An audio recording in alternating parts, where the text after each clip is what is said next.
Hey everyone, in this video I'll be showing you how to remove mods from your load order on console in Baldur's Gate 3. So if you're a PlayStation 5 or Xbox player and you just don't want to mod anymore with a 100 mod limit, you can actually remove mods and continue playing, adding new ones in.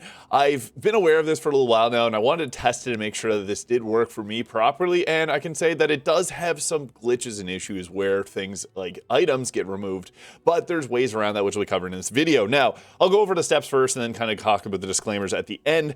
So the first thing we've got to do is you got to go into your mod load order here on console, and you're just going to go ahead and disable all mods. So you're just going to press the middle button there if you're on PlayStation 5, disable all of your mods. This may take a while if you got a lot of mods installed, but you'll see enable all at the bottom when you know they're all disabled. After that, you go back out to the main menu here, and we're going to go into a new game. You're going to start a new game. Now, we want to make sure that no mods are enabled at this point. And once that's complete, you can just skip the cutscenes. You'll come into creating your character. Now, at this point, we're actually going to go into the menu here, and we're just going to go ahead and load our previous save.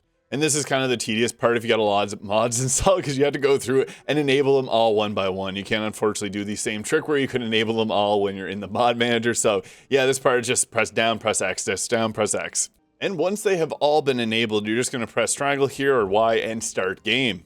And now once you've loaded yourself into the game, what we're going to do is go back into the menu here, and we're going to go into the load menu again here. But what we're going to do is actually, if you create a save file from the new game, or you can actually just go to one of your other saves that doesn't have any mods, it won't have that little blue icon on the right hand side of the file. And what you're going to do here is we're actually going to go, this is when we get to decide what mods we want to remove. So let's say we just wanted to get rid of the Mystic class mod. What we're going to do is we're just going to disable it right here. And you can also disable any of the other mods you want to remove. We're going to back out of this menu, and then we're going to back out of here as well. And then once you're in this menu right here, there's a quick load square, or I think it's X on Xbox. Just press and hold the quick load, and it's just going to tell you, hey, you don't have these mods enabled. Do you want to continue?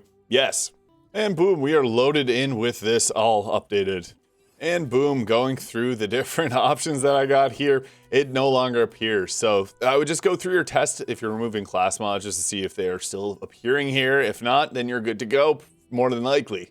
I do want to mention that certain mods are going to be a little bit more difficult to remove than others. So if you're looking at any type of mod that adds items to the game, if you have them in your inventory, my recommendation is on the last save before doing that is to go into your inventory, summon in the tutorial chest, throw those items into the tutorial chest, which will then unsummon itself, and then you can potentially remove those mods. There's sometimes, again, just want to clarify that removing mods may cause some issues. It happens on PC as well, so just a heads up there, this method does work, but there are sometimes issues that might pop up. But removing class mods is usually pretty fine from my end. But yeah, I would just do a quick check around to see if everything is stable and running as you'd think it would. My recommendation is to go with Respect at Withers, go through all your spells, maybe enter combat somewheres, and if everything is working fine, I'd recommend then just saving, and then you no longer have that mod in your load order. So if you got any questions, feel free to leave them below. I try to get back as soon as possible. Just be mindful, I do respond to hundreds and hundreds of comments a day trying to help others out. So if you got a question, feel free to leave it below. Subscribe if this was useful. I really do appreciate any and all support, and I hope you guys all have a great day.